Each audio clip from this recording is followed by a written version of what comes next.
Welcome back once again, all of my low carb friends, and for those of you who are here for the first time, welcome. Today I have another very easy cookie recipe for you. Today I am going to show you how to make incredibly super simple keto vanilla wafers.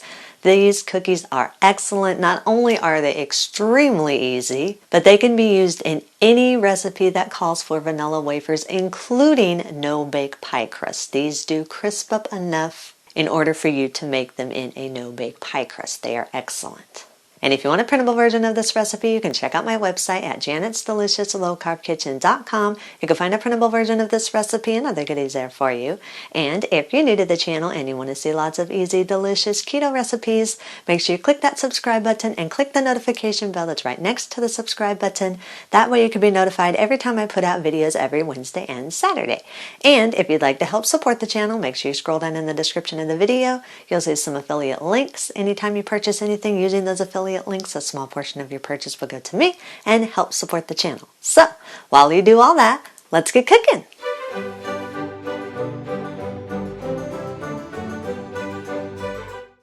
Preheat your oven to 350 degrees. Line 2 large baking sheets with parchment paper and set them aside for a minute. In a large mixing bowl, combine 124 grams or around 1 cup of coconut flour, 4 grams or around 1 teaspoon of baking powder, 1 gram or around 1/4 teaspoon of salt, 127 grams or around 2/3 cup of the granulated sweetener of your choice. I'm using granulated monk fruit sweetener. You can use whatever granulated sweetener you want. You can also adjust this more or less depending on how sweet you want your cookies. Sift or whisk these all together until they're fully combined and there are no lumps in the dry ingredients. Add 2 large room temperature eggs. Make sure they are room temperature so they stir in more smooth. Stir the eggs into the dry ingredients until they're fully combined and all the dry ingredients have been lightly moistened with the eggs. If you need to, you can get your fingers in there and kind of massage the eggs into the dry ingredients if it seems like they're not moistening all the ingredients. Add 3/4 cup of room temperature butter that's very soft. You don't want it melted, but you do want it soft enough so that it stirs in smoothly. Stir the butter into the dry ingredients until everything is fully combined. Once the butter's combined, use your fingers and massage the butter all together with the ingredients until the butter is fully incorporated and a soft dough begins to form. Add 65 milliliters or around 1/4 cup of the keto syrup of your choice. Having the liquid sweetener and the granulated sweetener will help your cookies to get more of a crispy texture. Stir the syrup into the other ingredients until everything is fully combined and you have a soft, lightly moist dough that's formed. Add 1 tablespoon of vanilla extract. You can use more or less depending on how much of a vanilla flavor you want in your cookies. And 5 milliliters or around 1 teaspoon of apple cider vinegar. This is to help the cookies get a little bit more of a crispier texture. Traditional vanilla wafers have a little bit of a crisp to them, and coconut flour cookies have a tendency to be more on the soft side, so you need extra help with getting coconut flour cookies to get a little bit of a crispy texture. So the apple cider vinegar helps that by creating very small air bubbles in the dough, which helps the dough dry a little bit better when it's baking.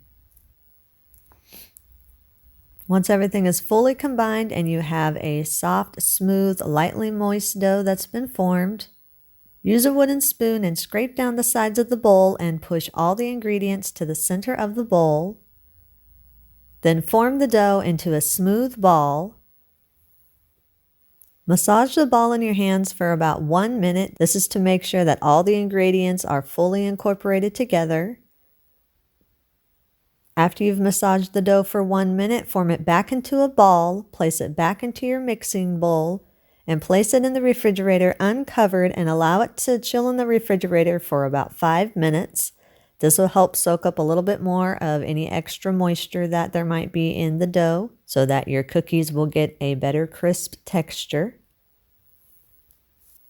After the dough has chilled for 5 minutes, remove it from the refrigerator and massage it in your hands just a little bit just to make sure of the texture. You want to make sure that it has absorbed a little bit of the moisture but is not completely dried out. You can test the dough by taking a small portion of the dough and rolling it around in your hand. If it comes together and forms a smooth ball, then you know you have the right texture of your dough. Once you're sure you have the right texture of your dough, scoop the dough out around a half tablespoon at a time onto your prepared baking sheets. Roll each scoop into a tight, smooth ball. Then use your fingers and press the dough out to a flat disc shape. Press them out anywhere from 1/8 to 1/4 inch thick. Give or take a little bit. It really depends on how thick or thin you want your cookies. It's up to you. The thinner you press your cookies out, the more crispy your cookies will get once they cool. So if you're wanting an extra crispy cookie, then I would press it out more closer to about 1/8 of an inch. Whereas if you're just wanting a firm, lightly crisp cookie, then around 1/4 of an inch is most likely good. Keep in mind that this is a gluten-free recipe, so these cookies really will not expand or puff up or anything like that. So pretty much whatever shape and thickness you press them out onto your cookie sheet, that is pretty much the shape and the thickness that they're going to be after they are cooked. They really will not puff up or spread at all. Also, make sure you keep some space around each of the cookies after you've shaped them. Don't let them be touching at all. Let there be a little bit of space. This helps for an even cook all the way around your cookies.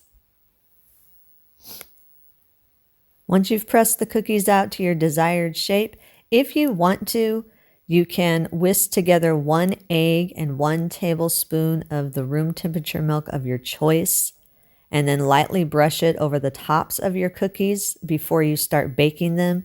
This will just give the tops of your cookies a little bit more of a toasty texture, which also helps with the crisping process. You don't have to do this. They'll crisp up either way once they cool. Place your cookies into your preheated oven and bake at 350 degrees anywhere from 12 to 15 minutes, depending on how thick or thin you have pressed out your cookies. For me, 15 minutes was perfect for the size that I made. So check it at 12 minutes. You're looking for the cookies to be golden around the edges. Once your cookies are golden and done baking, remove them from the oven. They still will be soft, but they will firm up as they cool. So allow them to cool on the pan for at least 10 minutes or until they're firm enough to remove and transfer to a wire rack. After the cookies have cooled in the pan for at least 10 minutes, transfer them to a wire rack. They still will not be fully crisped up, but they will continue to crisp up as they cool. So allow them to cool completely on your wire racks. I usually like to let them cool for a good 30 to 45 minutes just so I can really make sure I am getting that full crisp texture. Basically, the longer they cool at room temperature, the more crispy they're going to become. Once they've cooled completely and they're nice and crisp, you can serve them immediately. If you do have any leftovers, store them in an airtight container at room temperature for up to 1 week. Eat and enjoy. And that's our recipe of the day. I hope you enjoyed it. If you did and you want to see more videos like this, make sure you click that thumbs up like button, click that subscribe button, leave me a comment if you want to. Let me know if there's any recipes that you'd like to learn how to make, and I'll do what I can to get those out there for you. And as always, keep cooking.